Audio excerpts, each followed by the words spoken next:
Hey, it's Alan, and I just wanted to let you know that you can now listen to the ongoing history of new music early and ad-free on Amazon Music, included with Prime. When it comes to music, it is so easy to get lost in the weeds, to become distracted by all the minutiae and all the trivia. Now, there's nothing wrong with that, of course. It's the study of exactly this kind of granular stuff that pays my salary. However, there is a can't see the forest for the trees angle to all this. Sometimes we need to stand way back, and I mean way back, before some vital things come into focus. I'm not talking about just learning not to see the trees but the forest, but the whole of the countryside. No, wait, there's more than that. We need altitude. Not just a 35,000-foot view, but maybe all the way up into geosynchronous orbit so we can assess everything about a certain subject. Okay, wait a second. This metaphor is out of control. What I'm trying to say is that if we step back far enough, we can learn some really interesting things about why music is the way it is. What you're about to hear may change the way you think about the history of music. This is big picture stuff. Really big picture stuff. Part 1. This is the Ongoing History of New Music podcast with Alan Cross. I don't fit the big picture. I don't fit the big picture. I don't wanna play the game.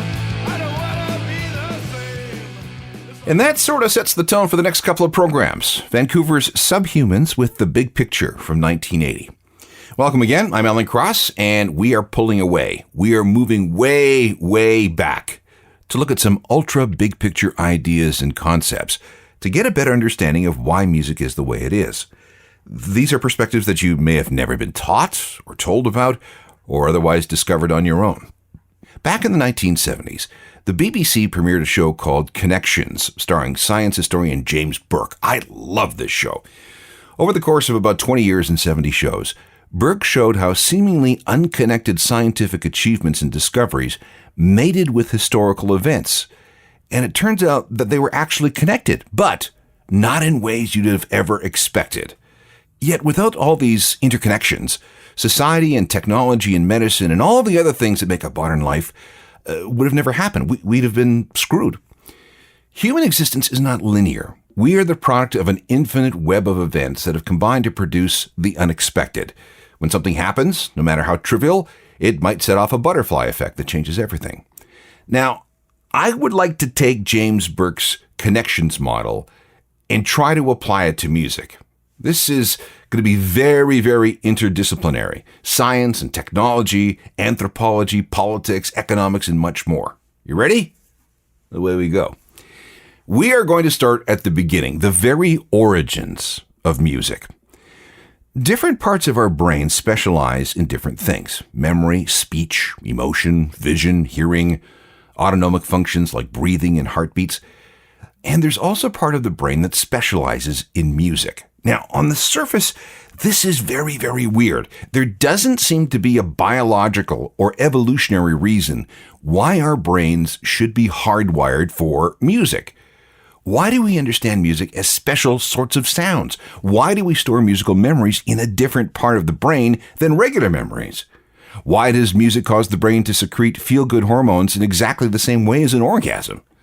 Just doesn't make sense, at least on the surface. Charles Darwin was confused by this too. He thought human appreciation of music might somehow be related to the mating calls of birds and other creatures. In other words, the music centers of our brain are related to our need for sex, or more specifically, the need for the species to reproduce. Okay, not a bad theory. Some estimates say that almost 90% of the songs ever written have something to do with love or sex. Okay. Or it may have something to do with raising young. Anthropologists have yet to find any societies that don't use lullabies to calm babies and to stop them from crying. Now, when you think of it, that's a form of survival mechanism. You don't want a lion or some other predator to be alerted to the presence of a young, helpless morsel of food. Again, kind of makes sense. Digging a little deeper, it appears that early humans used music as a collective voice. It brought individuals together in time of celebration and sadness, for rituals and for war. But here's my favorite theory.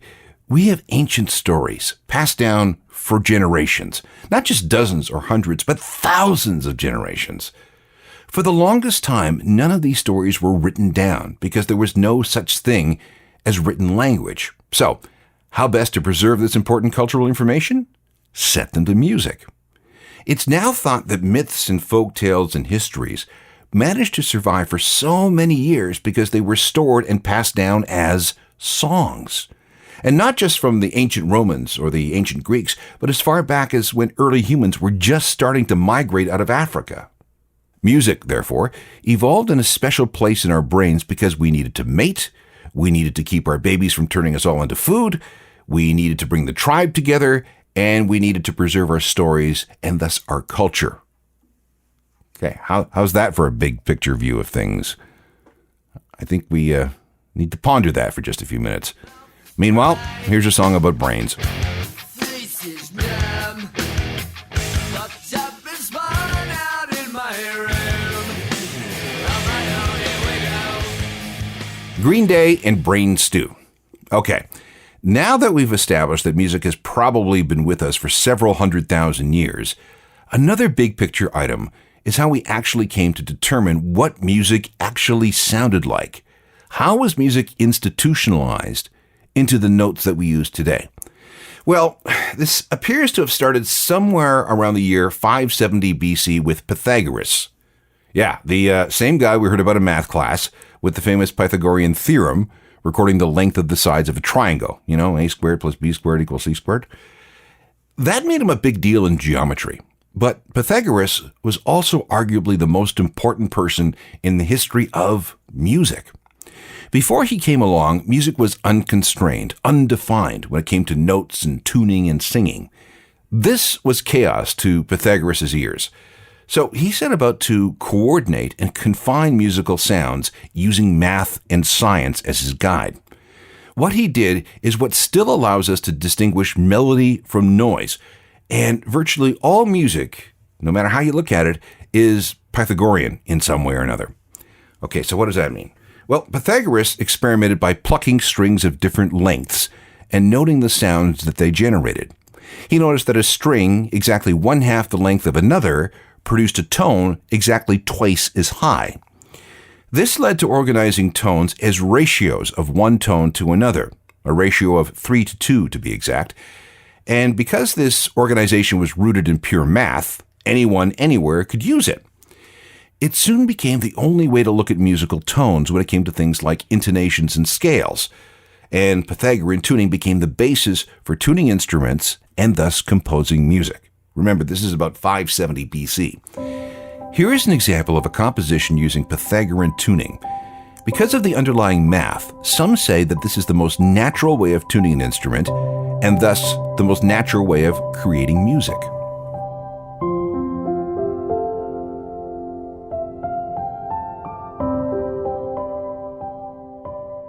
Can you feel how the tuning of that piano is different from what we're used to?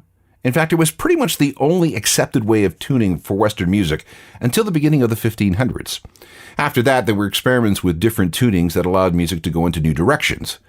By the 1800s, Western music had moved beyond Pythagorean tuning. But that doesn't change the fact that about 2,500 years ago, a Greek mathematician became the first to make the argument that music should be based on math, thereby setting up all the music that we listen to today.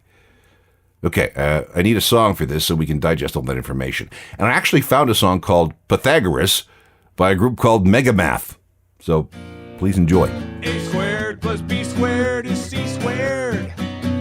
A squared plus b squared is c squared. That's what he said till he was dead. If a is 3 and Okay, just proving that there's a song for just about everything. Before we leave this idea of tuning, I want to blow your mind with another big picture concept, and it has to do with an ordinary knife. First, though, understand that not everybody was down with Pythagoras' style of organizing music.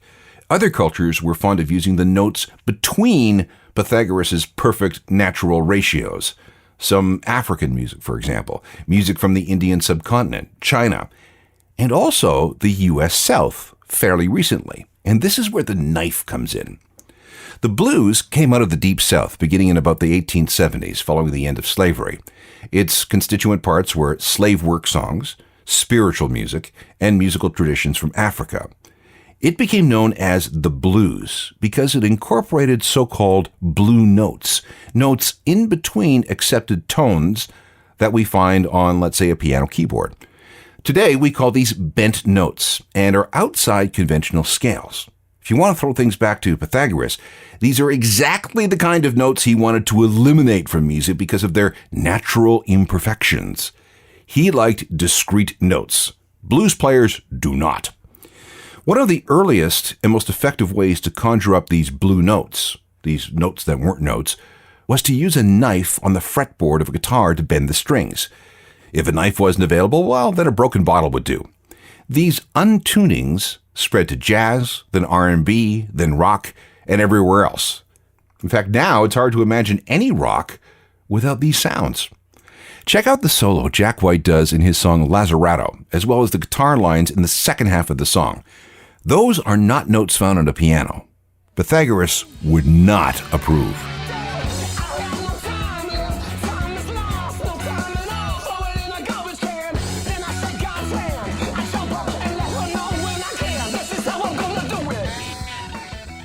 Jack White and Lazzarato, lots of blue notes in that one. When we come back, the answer to the question, who was the first singer-songwriter ever? Hint, it was a woman. Welcome back to the first of a couple of programs dealing with big picture concepts in music. Here's a good question. Who was the first ever singer-songwriter? It appears to have been a royal Sumerian woman, a high priestess in the city-state of Ur. Her name was Enheduanna. This is the first composer we know by name. She lived around 2300 BC and was a poet whose works were set to music and used as hymns to various Sumerian gods in the temple. Enheduanna performed some of these songs herself, and while all of her songs were religious in nature, some were, kind of dirty and sexy.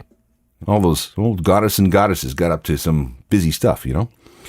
We cannot find any documentation of any earlier music attributed to a specific composer. So as far as history is concerned, Enheduanna was the first ever singer-songwriter. However, in ancient times, music was only supposed to be used for three things: religious rituals, telling stories, some happy or some sad, known as lamentations, and singing the praises of great men, and they were almost always men. Anyone who stepped outside that subject matter, let's just say that was unwise. So, no love songs? Nope. At least not until Sappho came along. She was a poet from the Greek island of Lesbos. She wrote lyric poetry, which was supposed to be sung and accompanied by someone on a lyre. She also became known as a symbol of love and desire between women. So now you know where the words sapphic and lesbian came from. It's unknown if Sappho sang and played the lyre herself because most of her work has been lost. So let's insert a little Tegan and Sarah here.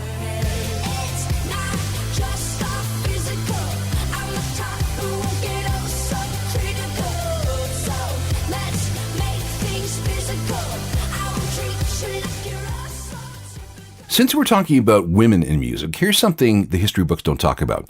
In ancient times, and I'm talking very ancient times, women were involved in music as drummers. The drum is the oldest instrument known to humans. All you need is something to hit. In ancient times, women were very, very important to drumming because they were the ones entrusted to keep the beat with the music designed to induce trance states. So very religious, very ritualistic, very mystical, very ravey. We know this because of carvings, paintings, and sculptures from the ancient world. And we're talking about 3,000 years ago. And they show that the drum is definitely a woman's instrument. This was the case in Egypt around the time of the pyramids, throughout Mesopotamia and places like Sumeria, ancient Greece, and ancient Israel. Over the centuries, though, women were moved away from their drums as the instrument was overtaken by men, who turned them into military tools for going into battle. Big picture, though, is that women were humanity's first formalized drummers. In honor of that ancient tradition, here's Luscious Jackson featuring Kate Schellenbach on drums. She was once part of the Beastie Boys before they took off. Her resume also includes winning an Emmy Award as a segment producer on The Ellen DeGeneres Show. And she's also a producer with The Late Late Show with James Corden. Here she is playing with Luscious Jackson. This is Daughters of the Chaos from 1992. Always give shelter to a man in need in the face of chaos. I give up my greed. Insane and unknown is my only creed. The joy destroy, then set you free. A little Luscious Jackson featuring drummer Kate Schellenbach, honoring ancient women drummers. Here's another big picture view of music. For the 17th, 18th, and 19th centuries, growing cotton underpinned the economy of the U.S. South. Picking cotton required a lot of labor, and that labor came in the form of slaves from Africa. At the end of the American Civil War in 1865, slavery was abolished with the 13th Amendment. For a while, this former slave population stayed in the South because they really had nowhere to go. Before 1910, 90% of all African Americans lived in the South. But living conditions were awful. Poverty, racial discrimination, segregation, the Jim Crow laws which made this kind of treatment legal. So after a while, many just refused to put up with this and moved north. This is called the Great Migration. Some 2 million African Americans moved out of the U.S. South to the Midwest and Northeast between 1910 and 1940, thanks also to the expansion of the railroad system. They settled in cities like Memphis, St. Louis, Chicago, Indianapolis, Cleveland, and Detroit. And naturally, they brought their culture with them. That included music, work songs, spirituals, gospel, African influences, and this led to the birth of two extremely important musical genres, jazz and the blues. Jazz was born out of a form of African-American sound called ragtime, which first appeared in St. Louis in the very late 1800s. This music was deliberately unsmooth. Its rhythms were syncopated or ragged. An offshoot of ragtime took hold in New Orleans before migrating north with African Americans. And that was jazz, which became the music that drove American culture until the mid-1950s. We're going to come back to ragtime in just a second, so hang tight. At the same time jazz was coming together, so were the blues. It had its roots in the U.S. South, maybe as early as 1870, but was beginning to be widely heard by 1901 or 1902. We had gramophones and phonographs by then. This music was much simpler in arrangement than jazz, requiring little more than a guitar and a voice. It took roots in venues known as juke joints, places where African Americans gathered to listen to music, dance, and drink. Juke joints were connected together in something known as the Chitlin Circuit. Musicians would tour from juke joint to juke joint, spreading what they did. This extended from Florida all the way to the Apollo Theater and Cotton Club in New York City. In the process, the blues mixed with country music, western music, and hillbilly music. And by the early 1950s, we have a descendant called rock and roll. Again, hold on to that thought because we're going to come back to this. Through the 1920s and 30s, jazz was performed by big bands.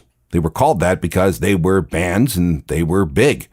They could have up to 20 players, maybe more. Lots of horns and guitars, piano, double bass, drums, and maybe a vocalist or two. But maintaining a band this size was expensive. The Depression did not help. And when World War II came along, musicians went off to war. Crowds coming to see these big bands dwindled. There was also a paralyzing musician strike in the U.S. that lasted from 1942 to 1944, which pretty much shut down the recording industry. In the post-war years, there was a labor shortage. Industry sucked up a lot of people who might have otherwise made a living as a musician. The upshot of all this is that these groups were forced to downsize. So instead of 20 players, they shrunk to 6, or 5, or 4.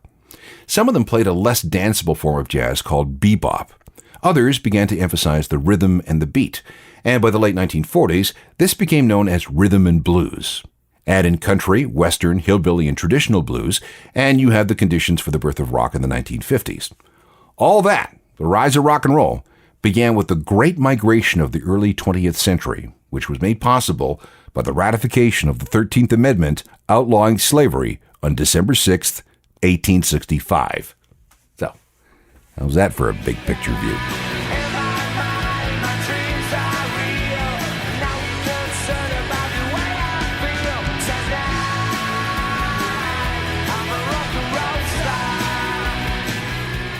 Oasis and Rock and Roll Star. A few more really big picture items pertaining to music coming up in seconds. This is part one of a look at big picture scenarios throughout the history of music. Here's another good one. Studies around the world of various cultures point to the fact that humans display a preference for music played at a tempo of 120 beats per minute. Examples include Don't Stop Believin' by Journey, most popular download in the history of iTunes, Rumor Has It from Adele, and It's My Life from Bon Jovi. We also prefer songs written in 4/4 time. 1, 2, 3, 4, 1, 2, 3, 4. That's the dance beat, the rock beat, the disco beat. But this wasn't always the case. Prior to 1900, the most popular time signature for songs was 3/4 time, waltz time. 1, 2, 3, 1, 2, 3, 1, 2, 3. Think the Star Spangled Banner or Take Me Out to the Ball Game. But then, about 120 years ago, Western music underwent something that might be called the Great Metric Shift. After about 1910, we'd moved from 1, 2, 3, 1, 2, 3 to 1, 2, 3, 4, 1, 2, 3, 4. Why? Well, that's a pretty fundamental change in musical rhythm. Most musicologists will credit ragtime, that highly rhythmic, syncopated, choppy kind of playing that predated the arrival of jazz. Here's an example.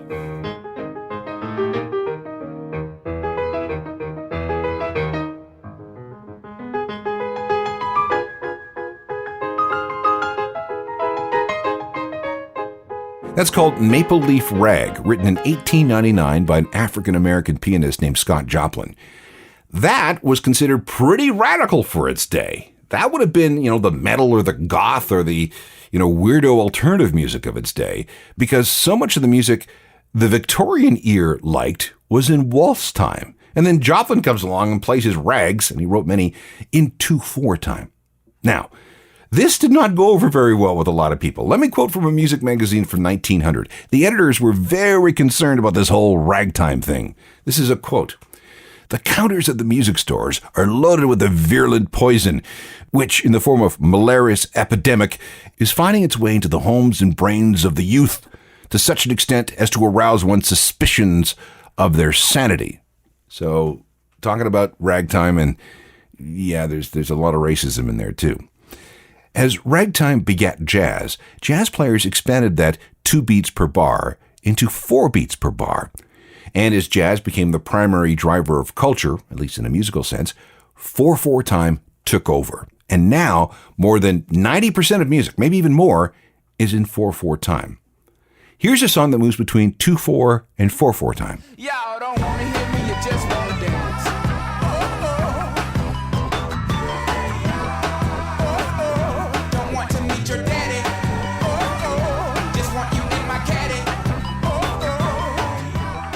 I have one more big picture situation for this episode. It began on December 8th, 1941, when Japan invaded the Malay Peninsula.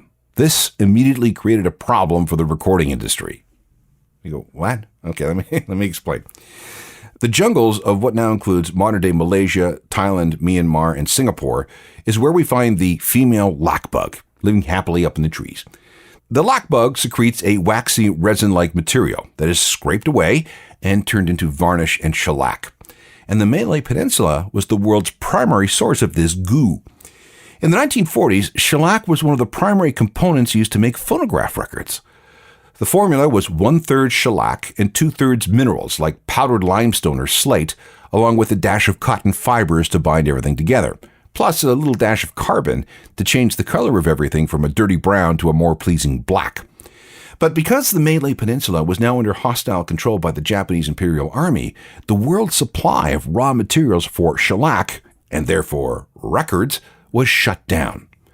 This created a shortage of records, and for a while in the 1940s, the only way to get a new record was to trade in an old one. The music industry at the time was already under a lot of pressure, thanks to that American musician strike that lasted from 1942 to 1944. Somebody had to come up with a solution to this shellac crisis. This is where Columbia Records stepped in with their chief engineer, a guy by the name of Dr. Peter Goldmark. Goldmark was told to come up with a substitute for shellac. Goldmark's team came up with a solution.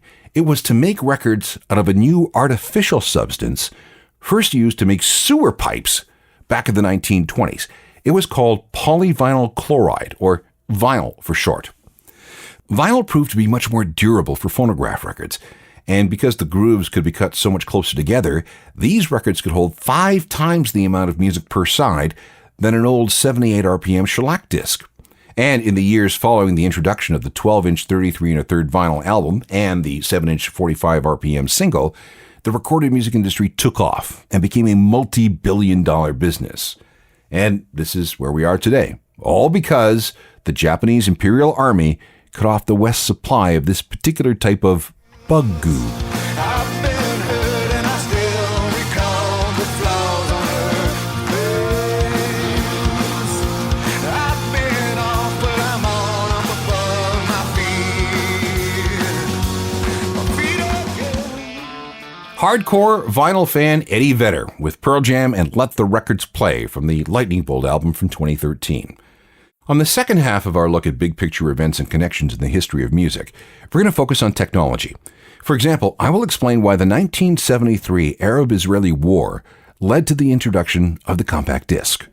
We'll also look at how a desire to create a 19th century robot led to all singers using microphones. If you want more of this sort of thing, there are hundreds of ongoing history podcasts available. Just go to Apple Podcasts, Spotify, and wherever else you can get on-demand audio. They're all free, of course. If you need me through other means, there's my website, which is a journalofmusicalthings.com. It's updated every day and comes with a free daily newsletter so you don't miss anything. I can also be found on Twitter, Facebook, and Instagram. Perhaps we can connect that way. And if you want to email me, I'm always available through alan@alancross.ca. Technical productions by Rob Johnston. I'm Alan Cross.